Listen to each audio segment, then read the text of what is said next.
Okay, good morning everyone and welcome. Thank you for being here today. It's great to see that we've got a good interest in innovating at the university. I like to see that. I'm Nikki and I'm the Program Manager for InnovatEd, which is an education innovation program here at the Melbourne Entrepreneurial Centre at the university. And I'd like to begin by acknowledging the Wurundjeri Woiwurrung people of the Kulin Nation, the traditional custodians of the land on which we're gathering today. I pay my respects to their elders past and present, and I extend that respect to any Aboriginal and Torres Strait Islander people that we have joining us today. This land has always been a place of storytelling, learning and community, long before we were here, and it continues to be.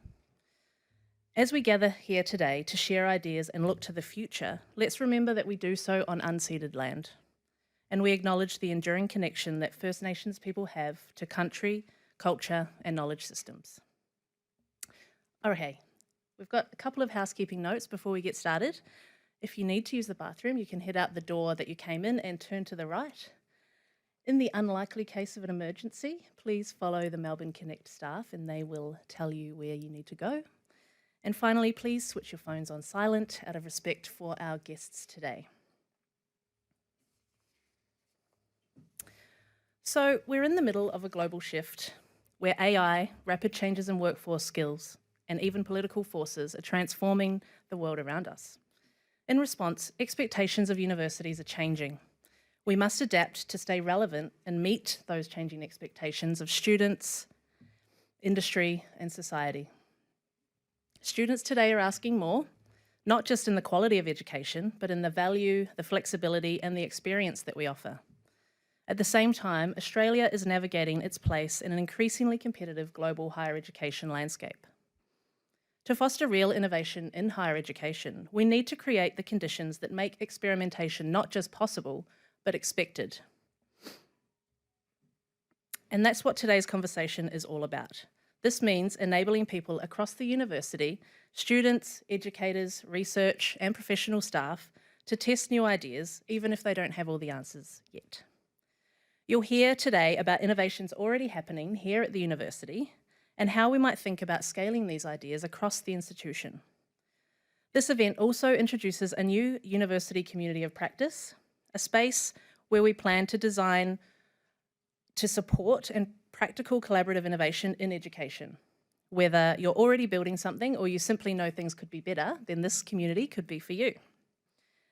The event today will be in two parts. So first up, we will have a fireside chat with Professor Jamie Evans, who I'm sure most of you already know.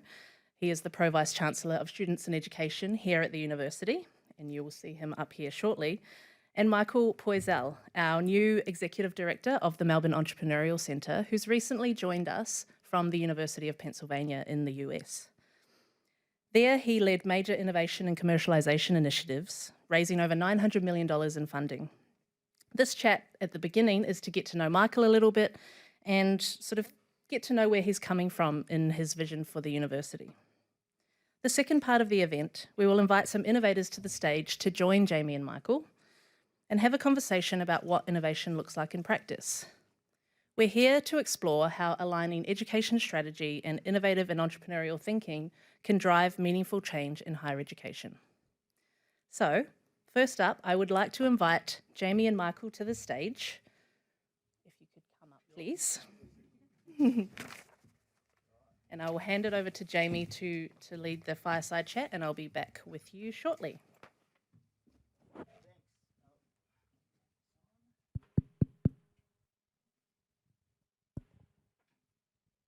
Hello. Is it working? Does anybody know the band 5 Seconds of Summer? Five Sauce?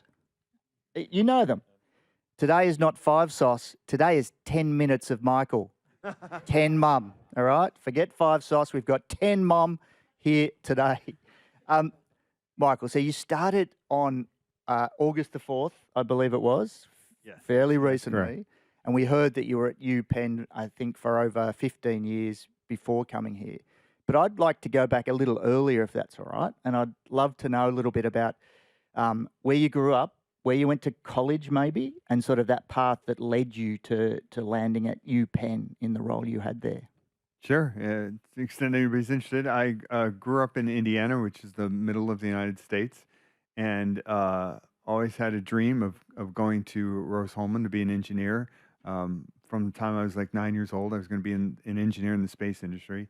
Uh, Went to Rose-Hulman, got an offer out of school to work at a GE facility in Philadelphia that was top secret. So I didn't know what they did, but I'd studied thermodynamics. I told everybody I wanted to be a rocket engineer, so I assumed it was rockets. So I took the job, not knowing what it was. I had to sit at a desk for 2 months while I waited on my security clearance, only to find out that we didn't make things that went up, we made things that came down. So I was in the nuclear weapons division, which was a pretty big shock to think that I was building nuclear bombs. So I did that for about 18 months before I was like, I just morally don't want to do this anymore.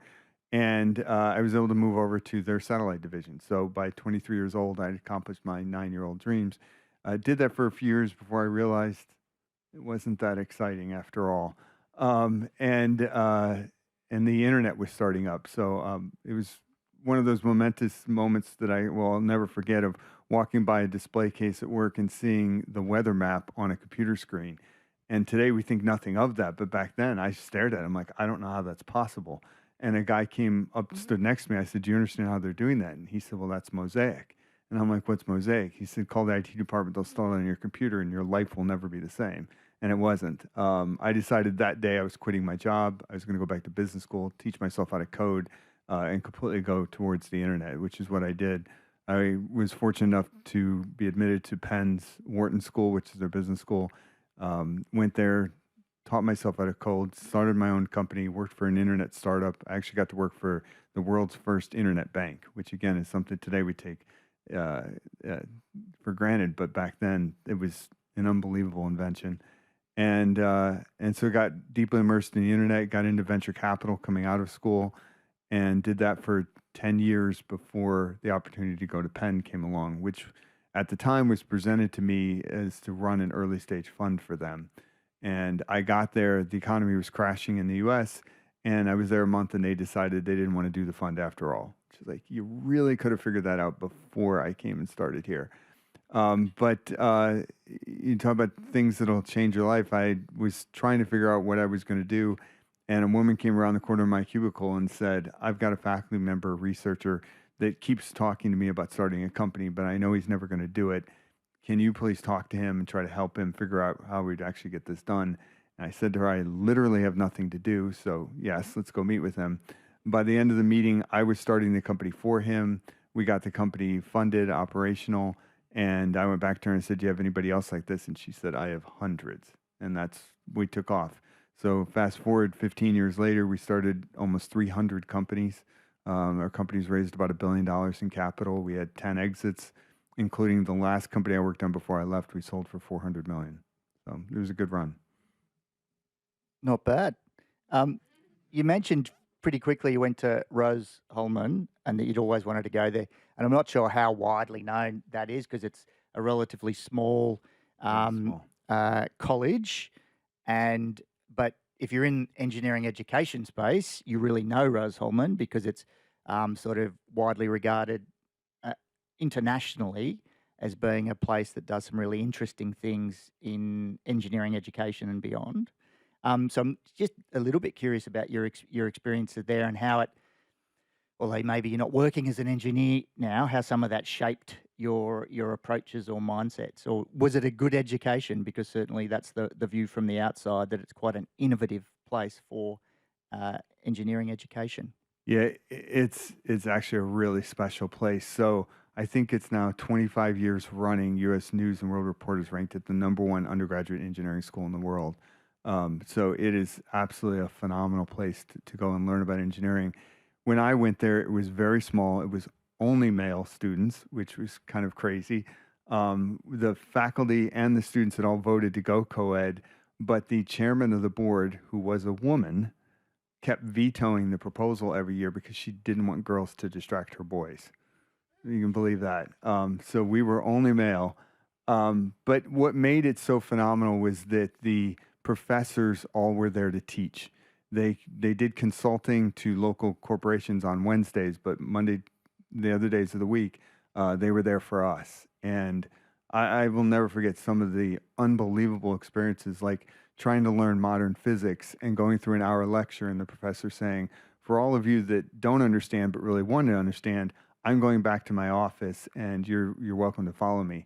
And we would sit on the floor of his office and him at a whiteboard for hours. And he didn't care how long it took. And he's like, nobody leaves until everybody gets it, until they can explain to me how we do this.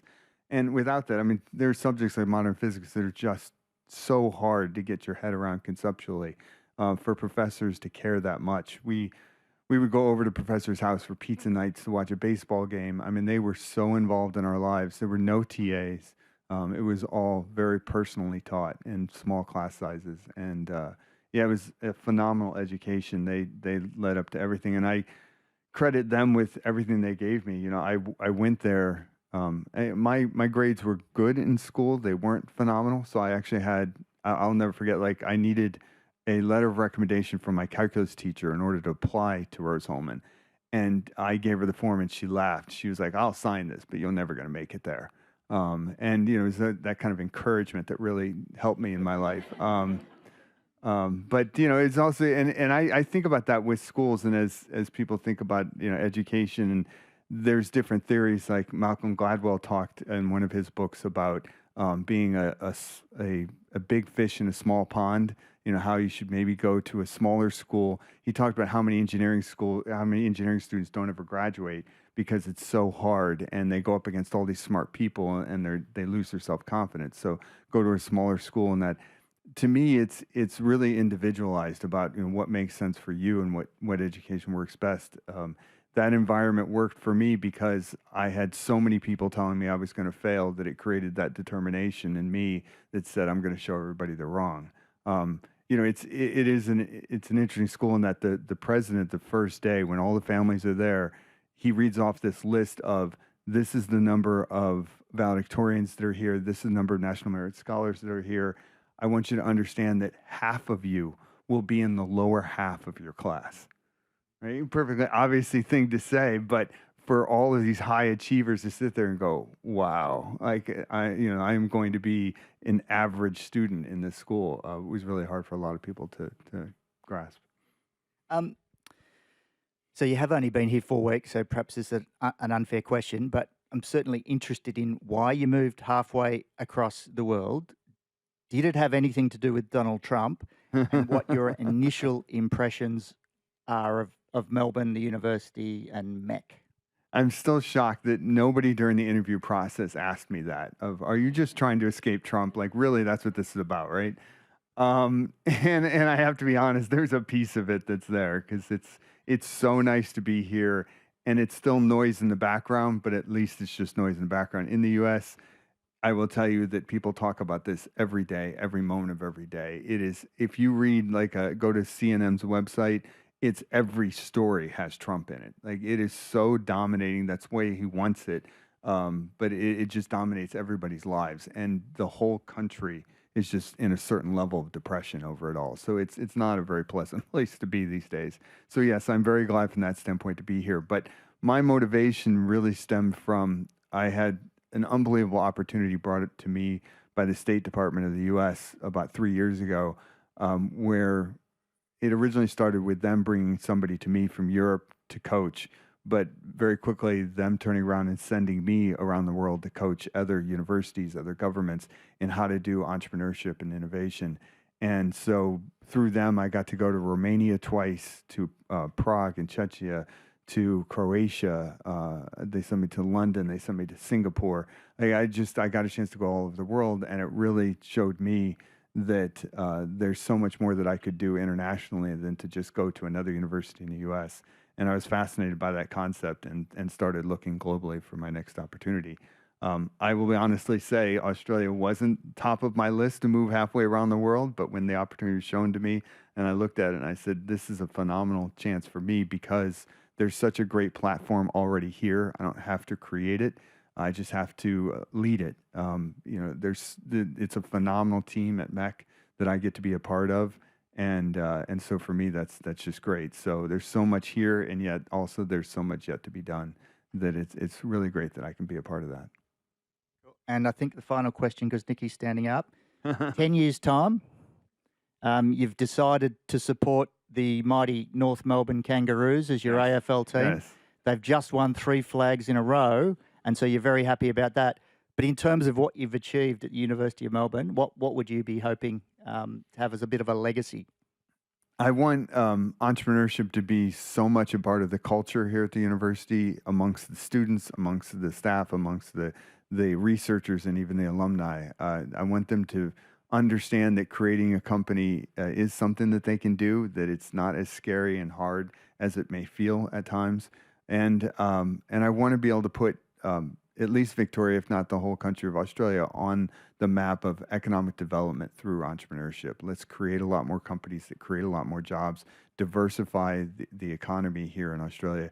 It's all here. It's all possible. We just have to execute. Brilliant. Thank you. I don't know which is more likely, achieving all that or North Melbourne winning 3 flags in a row. I'm going to hand back to Nikki. Thank you. Thank you for that, Jamie and Michael. Really excellent to hear about your background, Michael, and your plans for Melbourne. I'm excited, and I'm excited that I get to be a part of it as well. All right, let's shift the conversation now towards what innovation looks like in practice and how our community is already making it happen. While we're also going to be addressing the challenges of innovating in higher education, because we don't want to sugarcoat it. We know it's not easy. And we've got some great stories from our guests here today. So we are going to reset the stage a little bit, I think, while I introduce the panel members. So first up, we have Amanda Sampson. She is a researcher and lecturer at the Faculty of Education here at the university and is also leading UniConnected. UniConnected began as a platform to solve 2 problems. Firstly, Victorian schools have massive staff shortages and need extra staff to support their operations. And secondly, the majority of university students need to work to support themselves, but often don't get the opportunity to do paid work in the field that they're training in. So UniConnected was the solution to this, a platform where schools could access the incredible talent at University of Melbourne and students could find meaningful casual work to support themselves aligned to their degrees. But from there, it's evolved. As more people have learnt about the potential of the platform, it's expanding, and now other faculties are using it to connect their students with industry. And it's also going to be working towards facilitating connection and opportunities for academics, industry, and alumni across the university and externally as well. So there's a lot of potential with UniConnected, and I can't wait to see how you grow. And we're going to hear a little bit more about this shortly. So welcome, Amanda. Wherever you like, just not there. Next up, we've got Shravya Tandlam Sudhindra, is an education specialist and lecturer in the Faculty of Engineering and IT. She's also the co-founder of Competency Edge, which was created in response to the problem of our siloed education system, which I'm sure we all know well. With its separated disciplines, it's really difficult to know whether university students are developing the skills and competencies that the workforce demands, like complex problem-solving skills, which could potentially be exacerbating the future skills shortage problem. So Competency Edge is the solution to this, an AI tool that translates, maps, and aligns educational competencies across the university curriculum and individual students. And this ensures that education can be intentionally designed, transparent, and student outcomes are clear. So welcome, Shravya. She's just joined us here. And finally, last but not least, of course, is Mia Casey. So Mia is a third-year student here at the university studying a Bachelor of Design, and she is the co-founder of Circular. Circular was also created to solve 2 problems.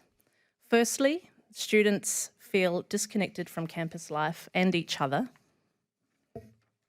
And the fact that the way in which students access events, clubs, and support services at the university is fragmented and difficult to navigate, which makes it hard for students to find opportunities to belong and connect in the university space.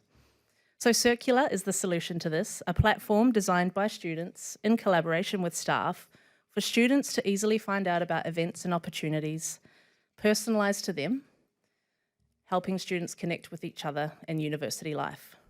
And it also helps our faculties and staff to reach students and also access data to improve their student engagement initiatives, something that I'm sure a lot of people would like some support with. So, welcome everyone. I'd like to give you a round of applause.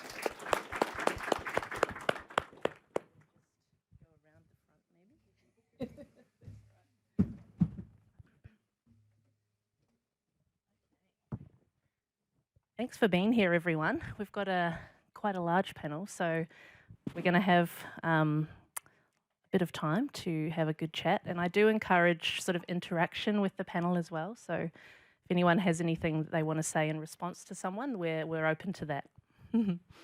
All right, so first up, we're going to hear from our innovators who have just joined the stage about sort of where they're at the moment. So Shravya, I'll start with you. What drove you to solve this problem that you're aiming to solve with Competency Edge in our siloed education system?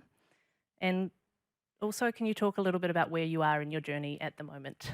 Yeah, absolutely. Well, I done a lot of studying, so I've spent about 10 years as a student, close to it. So first I did 5 years in architecture, then 2 years in engineering and innovation, and then the rest of the time in a related research field. And the more complex my education got, the more complicated it was to explain what it is that I can actually do.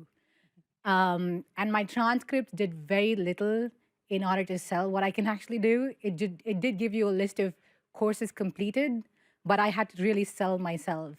And I thought that was an opportunity. I thought, well, on a good day, I can kind of make these connections and tell you what skills I've gained, what knowledge I've developed over this time, and what attitudes maybe I've inculcated in the process. But why can't our education system make that more explicit? So what I did was I graduated and then built a tool that now is AI powered, of course, because everything in the world is. But then, yeah, so I built a tool that helps translate content into competencies and make that visible. So it's almost like a supplementary transcript. That's the hope, at least, that when you graduate, you can now say, this is what I can do with the degree that I have. And about where I am, I think I have a proof of concept. We'll talk about the challenges because it's been proof of concept for a long time now, but adoption, of course, has been hard. So I think it's about getting adoption, which is the next stage that I need to move into. Mm-hmm. Sure. See me afterwards and I'll connect you with Melbourne Metric in the Faculty of Education that's doing a lot of this sort of competency-based research. Yes, I've heard. Yes, absolutely. That'd be interesting. Love that. Thank you, Shravya. All right, Mia. So Circular is a platform for both students to discover events and staff to share events with students. And you've had success in getting both parties on board. How did you go about understanding whether this was sort of a meaningful enough problem that people cared about, that they were interested in sort of engaging with you and testing the platform? Thank you, Nikki, for the question. I think it all started from a personal space. So as a individual that has grown up across multiple different countries, it was always difficult to, move to a different country, start from scratch, build a new community group, and actually get involved in the community. And I found the best way to do that was through getting involved with events and organizations, etc. And I found that when I started in my first year of university, this experience felt the exact same as it did when I moved just to Australia from China. And from that, I noticed that this was a pretty big issue. And so, of course, I started looking for solutions. And what was really interesting to me was that even though no robust solution existed, students were already trying to self-solve. They were trying to create group chats to facilitate knowing when free food events were on, or when there's a free concert, etc., or social opportunities. We already see the users trying to create solutions, but there wasn't anything that was centralized, holistic, and available to everyone. It existed within these exclusive groups on social media platforms. And so what I did next was I spoke to essentially everyone I knew, as Jamie would know, as I also reached out to Jamie as well. And from that, I learned about the problem in more depth from both a student perspective and a staff perspective at the same time. And so it is through those conversations, sharing my ideas, sharing my experience, and listening to them first before kind of shoving down, like, the problem statement down their throats. It really allowed me and the team to actually understand the problem at its core, whether it was something that's worth solving, and whether it was a big enough pain point to actually, lead and sustain a solution. Incredible. Thanks, Mia. And love that about really ensuring that the problem is worth solving, and seeing that people are already trying to solve that problem is a pretty good indication, isn't it? All right, Amanda. So UniConnected began as a way for Victorian schools to access the talent here at the university, and for students to access job opportunities. As others across the university heard about it, the idea really grew quite a lot, and different teams were interested in exploring how it could work for their own needs. So how do you take that sort of early interest and turn it into a platform that works for multiple teams, and making sure that people actually want to use it and it meets their needs, because that's a challenge in itself, isn't it? Absolutely. And I think the key thing is conversations, and I think that's kind of a thread that comes through quite strongly. The way that UniConnected works is that it's sort of built around a series of opportunities. And when we began, the focused opportunity was on employment, on connecting students who were undertaking particularly a professional degree with opportunities to actually work in that professional environment. And Michael, for you, it might have, made you realize pretty quickly that being involved in engineering in the way you were was just not the right thing for you. You might have gone, actually, yeah, maybe something different for me. So it's giving them that opportunity rather than working at the local pub or working out at Macca's to actually gain that real authentic experience. And I think everyone working across the different faculties can see that there are benefits for that, and benefits too for the industry partners, that they're always trying to get involved in student projects and internships, to actually have access to more than just one or two or a small group of students. In the education faculty particularly, we have some schools that might take 80 of our teacher candidates in any one year, but we have other schools that only take 2 or 3. So giving them a bit of equity access too was something that other faculties could see as really beneficial. So yeah, so that's been the way that it's began to roll out a little more. The idea that we now can create an opportunity that we can customize the needs of a particular group, whether it might be a group looking at mentoring in their faculty or a group looking at student projects. We can work with the person who coordinates that, and rather having hundreds of spreadsheets and lots of different pieces of paper, we can create a way that they can bring those students and those industry partners onto the platform and do that matching just in one place. Incredible. So understanding people's needs is quite important by the sounds of it. Thanks, Amanda. We're going to shift now to sort of the challenges in innovating in this higher education space. And I'm going to go back to you, Amanda. What's been the hardest part or parts, I'm sure there's more than one, of making UniConnected a reality within the university and more broadly? Time. Time and resources more broadly.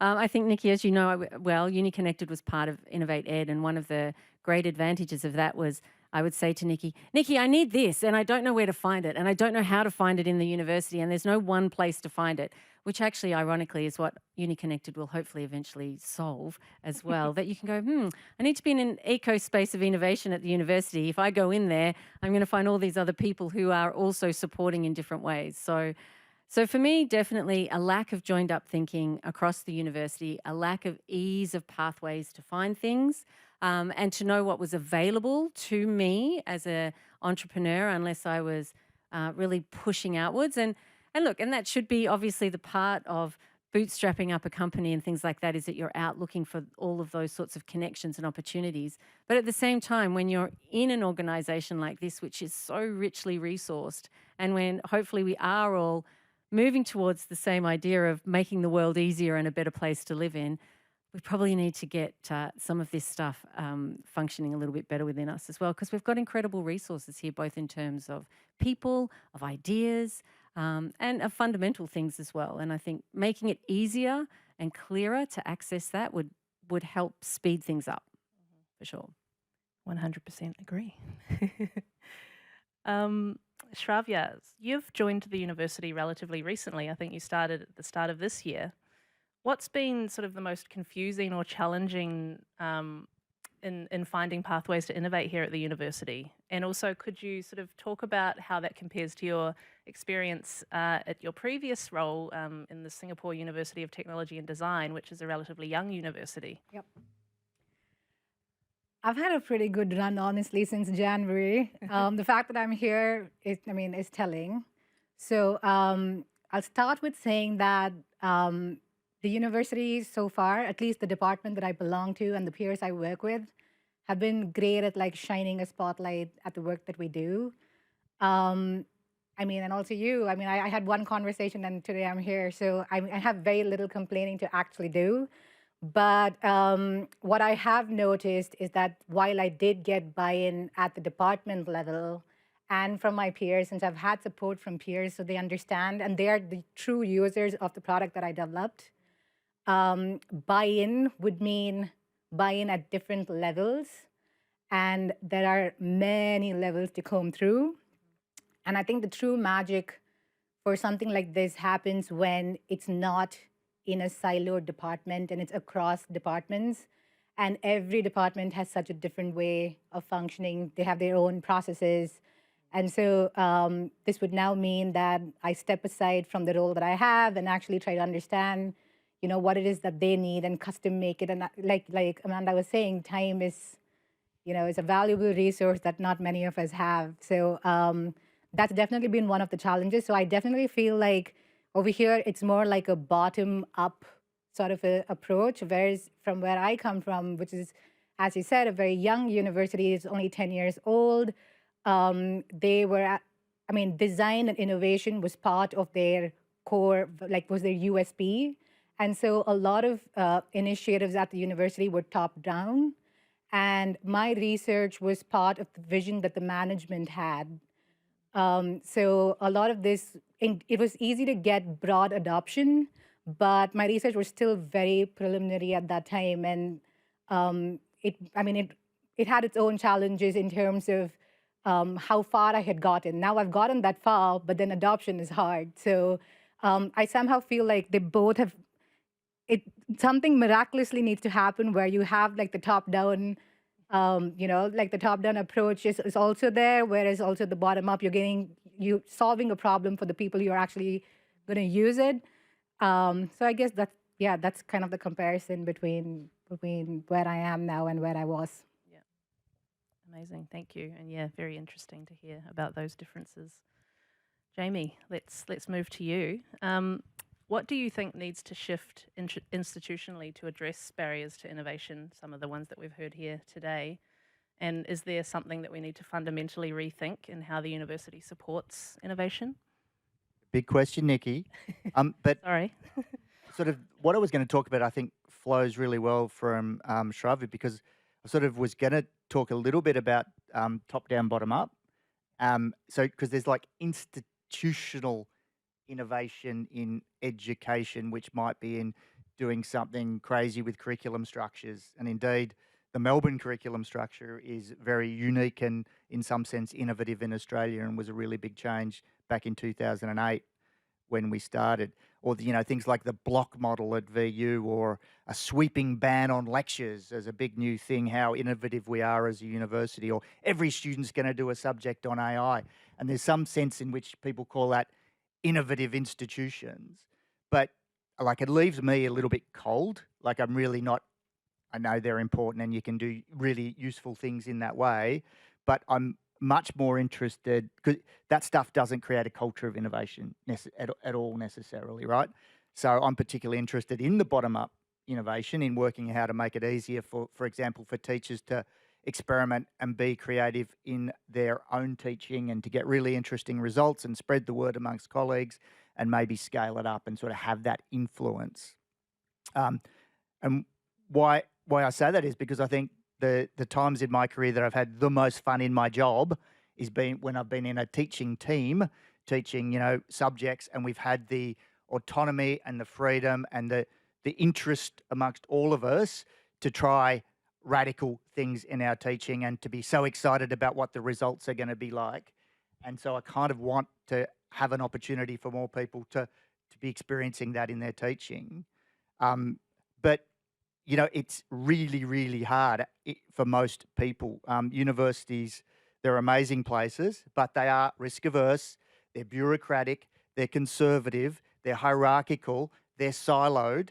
I mean, these are all big barriers to doing it. And especially if you're an early career academic, you've got really limited options to try radical new things. If you're in team subjects, but you haven't got the power and influence and the others aren't interested, you often have multiple layers of approval that sort of to get things. You've got time pressures, you've got concerns that students might not like it and will hammer you in the student evaluations at the end of semester. You might have to be doing it alone. So I think all of these are interesting barriers. So what we would be trying to be doing is addressing those things, and I think we are. How do we make it easier? How do we reduce bureaucracy, connect like-minded people across the university, little small grants, schemes and programs like InnovatEd to just give people a leg up and make it a little bit easier. Pilot subjects where a group of people that want to try something together can be supported by the institution to remove the barriers. Open classrooms, sharing best practice and a whole range of things is sort of what are some of the ways we're trying to make it easier for people to have fun in their teaching.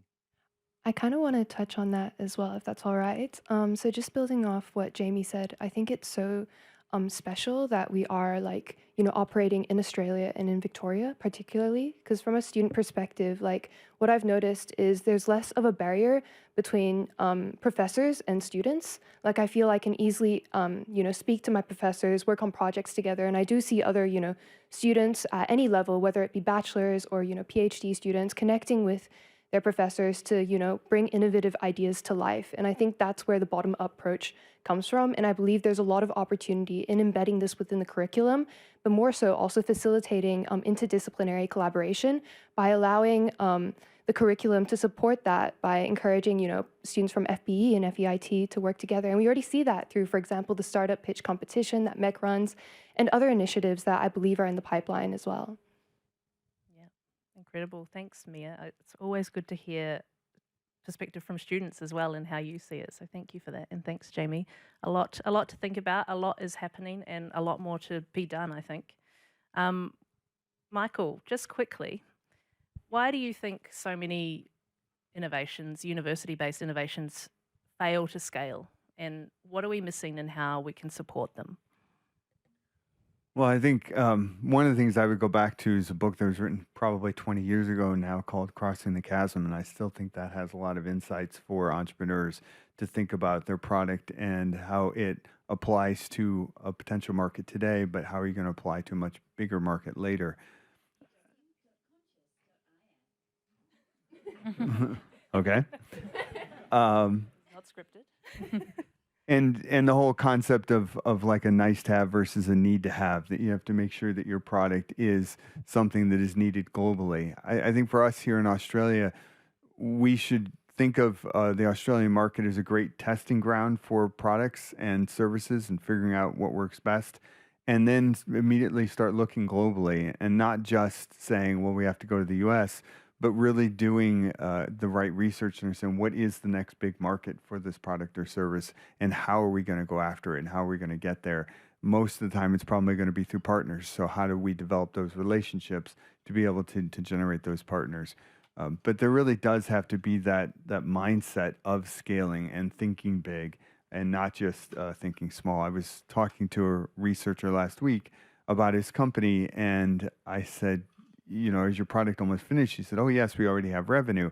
We have several customers here in Australia. I said, well, that's great. What's next? And he's like, well, we have some customers in New Zealand. I'm like, well, okay, but what's next? And he's like, well, that's enough for now. And I'm like, no, it's not enough for now. Like, we need to move faster. We need to be running like your hair's on fire. So it's also that kind of a mentality of every minute counts, every second counts, and we have to go as quickly as we possibly can. Yes, and something that I think is seen a lot in the US and something that we can really build on here in Australia, and hopefully you can help us make that happen, Michael. All right, shifting to sort of the support that's helped some of you get to where you are today. We are running out of time, so I'll ask you to keep it quick. Mia, can you talk about your experience coming into the Melbourne Entrepreneurial Centre and InnovatEd to build your idea? What support has helped the most for you? And, how does it feel knowing that the university is supporting student-led innovations? So first of all, it feels great. It's really, really empowering to know that I get so much support as a student to build on my ideas and my dreams and kind of push myself even further by pursuing my own projects outside of academics. And in regards to what has benefited me most about the program, I would say definitely the connections. Like, thank you, Nikki, so much. Like, we really, really appreciate it, both my co-founder Lewis and I. The fact that you've tirelessly warm introed us to so many different stakeholders across the university to really get our product into the hands of students, to help us understand the problem better, and to also build something that really solves the problem that we're tackling. And so I think definitely, yes, the connections was the most valuable thing, and what really propelled us to, allow us to build to the point that we are at today.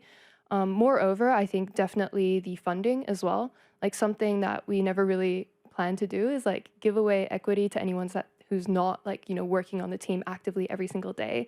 And the funding has really kind of allowed us to bootstrap ourselves, be able to kind of do the work that we're doing and also build out the platforms that we're building. So that has been, an absolute lifesaver. And I don't think we would be here today if we didn't receive it. Amazing. Thanks, Mia. And really glad to hear that the support is helpful in helping you push further. Love to see it. Amanda, what's helped you to get to where you are today? Pig-headedness, probably. Resilience. Keeping the idea really simple. I think sometimes you go out and then you come back again. So coming back to, and with the redevelopment of the platform this year, I think it's been very much about making sure that the idea itself is neat and scalable. I think the other thing is being open to exploring through the university what you can find. We've had fantastic support from the program in Faculty of Engineering and IT, where we've got Master of Computer Science students helping us actually build the platform. We spent semester one working in FBE with their work team, a couple of student teams in Work Hub, and they were also fantastic in doing some sort of broader research from us. So I think being in a university, it would be nice if it was easy to find things, but being in a university, if you're going to go out and look for things, there are incredible things happening that can help you build on your idea. And I suppose it's, making those connections has been really useful. And of course, I'm going to echo what you're saying, Mia. When we were with InnovatEd and Nikki was like, I need this help, Nikki, and you would run off to find it. So that was really useful. Amazing. Thank you. Okay, we are getting close to the end of the event, but I do want to end with sort of a rapid fire round on how we can move forward. So I'm going to ask each of you a question, and if you could keep your response as short as possible, that would be amazing.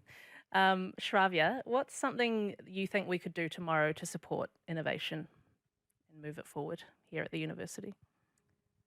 Okay, I'm going to bounce off what Jamie and Amanda said about time and the bottom up. So I would say stop business as usual for just a short period and give people the opportunity, especially educators, the opportunity to stand on the shoulders of giants. What I mean by that is there's so many innovations out there that we don't have the time to actually use and make our lives easier. Like, we just have to do business as usual every single day. There's no time to actually pause and see what we can do to take a moment to see if AI can replace half of what you already do, like in terms of assessments and things like that. And that'll carve out the time for you to actually do something innovative, come up with something new.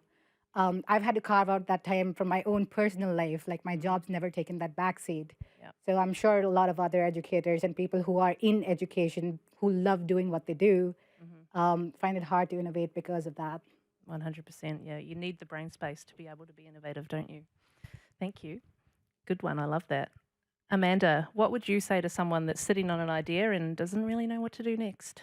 Well, I think I'm going to answer a different question. Sorry, Nikki. But I'm going to, I will just say, keep it simple. Use that principle. Keep it simple so it's scalable. I think in terms of how the university can help, is, Jamie was talking about piloting. We're all talking about we've got our idea, our proof of concept to a certain point, but there's a big gap between where we are now and then spinning out to where it could be in the future. And I think, Michael, all eyes on you. I'm hoping that that's really something that you can help shape in the MEC space and in the university, so that we can go from where we are to that next step. Because building on these ideas, all of us also have full-time other jobs that we're trying to kind of manage whilst we're, it's a real tension point. And I think if we can get that right, we could see a lot more acceleration.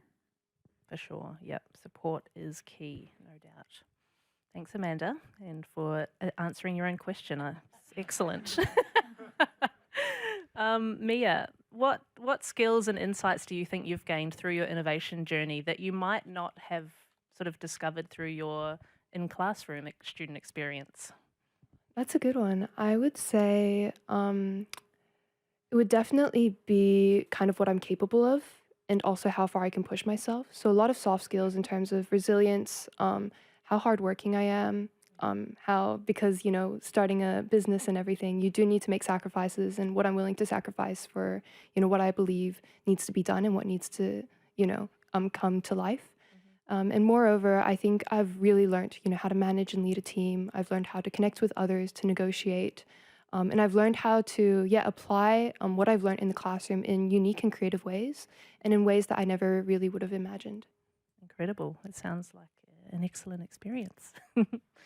Thanks, Mia. Michael, if you could wave a magic wand and stop universities doing one thing that gets in the way of innovation, what would it be? They need to make it a lot easier to spin out technology from the university, get out of the way of the entrepreneurs, stop having a short-term focus, and treat spin out companies as partners, not customers. So much of universities look at, well, if you're coming to the university to license technology, you're a customer. You're taking our technology, you have to pay for it. Rather than thinking them as a partner, that we have all this technology that's going nowhere, they're taking it on our behalf, leveraging our office and making us bigger by that, and being able to go out there, raise money, and put more dollars behind the research to see if it could really be something. So we really need to treat all of these spin-out companies as partners, not customers. And I think that's just a huge philosophical change that universities need to make. Yeah. Thank you, Michael. I love that. Jamie, what's one thing that this community here today can do to help move from great ideas to impact across the university? Joining the new educational innovation community of practice. Was that the right answer? Was that what I was meant to say? Correct. Yeah, thought. Sorry. I have so many great ideas. It's amazing. You would not believe how many great ideas I have, but unfortunately they don't go anywhere because I never take the first step into actually making them real and getting the hands dirty, because that's where it starts to get a little bit harder. So take the first step would be my tip. Excellent. That is exactly what we want to hear. Thanks, Jamie. All right, that's all the time we have for the questions for the panel today. Thank you all for generously sharing your ideas and insights on how to help drive innovation at the university. It's really great to hear sort of the stories from the ground, and also from our leaders on what their views are on sort of moving forward with innovation. I think my take-home points were connections are key, and conversations, understanding the problem and who you're solving it for. It's really important. Bottom-up innovation is what we want to see, and we want to see more of that. We need to shift sort of the mindset and think a little bit bigger, and treat our spin-out companies like partners. We will have time for a couple of questions shortly. I just wanted to talk a little bit about that community of practice that we keep mentioning. So I recognise that not everyone's going to necessarily be building new technologies, and that's okay. It's just important that you feel empowered to try new things, as Jamie and I think most people here have said today. So we are developing this community of practice to offer space and support to help make these ideas become reality, and also work towards providing a way for us to scale these ideas across the university.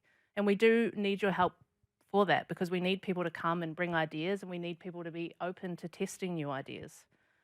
InnovatEd exists because we know people are already coming up with ideas and trying to develop these new technologies or whatever it might be. And so we really just want to expand our opportunity to support more people at the university, and that's what this community is about. And it's not just about talking about ideas, it is actually about practically helping you make them a reality. I guess that's sort of the distinct point about this one. So obviously, if you're interested, please scan that QR code on the slide there. There's also some signs around the room. You won't get an opportunity to scan this code after the event either, so please do it while you're here. There's also a space on that form to let us know if you'd like to connect with anyone on the panel here today. If you were interested in any of these cool innovations that are happening, we can connect you, of course. That's what we're all about. Okay, we've got about 4 minutes for a couple of questions. Are there any questions in the audience for the panel? Yeah.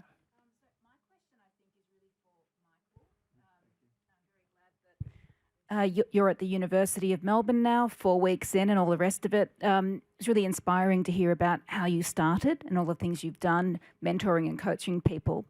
So I'm Jessica Peace. I'm from the Australian Catholic University. I lead the Learning and Leadership Enterprise Commercial Unit for the Faculty of Education and Art. We're sort of a trailblazer because ACU is not necessarily known for commercialisation, right? But just like when I worked at the University of Melbourne and at other institutions, universities have a kind of implacable rigidity.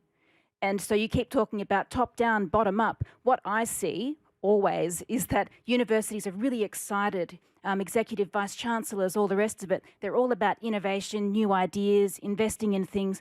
Bottom up, it becomes almost impossible because of all of the traditional systems. Now, this is sort of like a philosophical concept again, as you said before, Michael, but the thing is, it's very difficult to be agile and move around that and take up opportunity. And then you also mentioned, Amanda, workload. Workload is like the #1 problem for getting academics involved in projects and also helping them soar.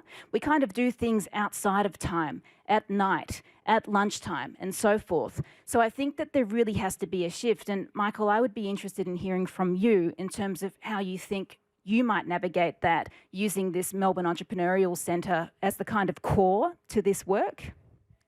Well, just specifically to that item of it's so hard for researchers to have the time to think about something like entrepreneurship on top of everything else they're doing. And so one of the concepts that I'm bringing here is a venture studio where we'll actually create companies for the researchers so they don't have to do it themselves. They can be entrepreneurial, but they don't have to be the entrepreneurs. We can actually create the company.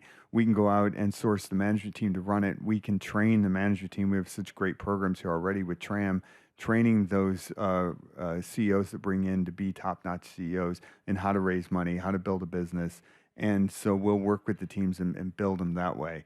We very much want to be a resource for the researchers so that they don't have to put this on top of everything else.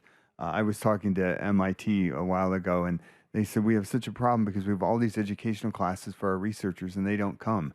And I'm like, well, of course they don't come. They don't have time for that. Like, you have to do it for them. So we have to be much more in terms of our service offerings to them in helping them get to where they're going to go. They're just to expect them not only to have the time, but then to even have the understanding and wherewithal. This is not their job. And quite frankly, my opinion as a university, we shouldn't be encouraging researchers to start companies on their own because then it gives them a path out of the university. We want them to stay here. We want them to be doing their job here.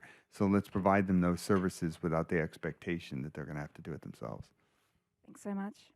Thanks, Michael. That was a great question, and now we have run out of time for any more questions. No, thank you, though. It was a good one. So, yeah, I don't want to hold you up for any longer, so we will close off the event now. So thank you so much for your time today, everyone, for engaging in the conversation. And thank you to Melbourne Connect for allowing this conversation to happen.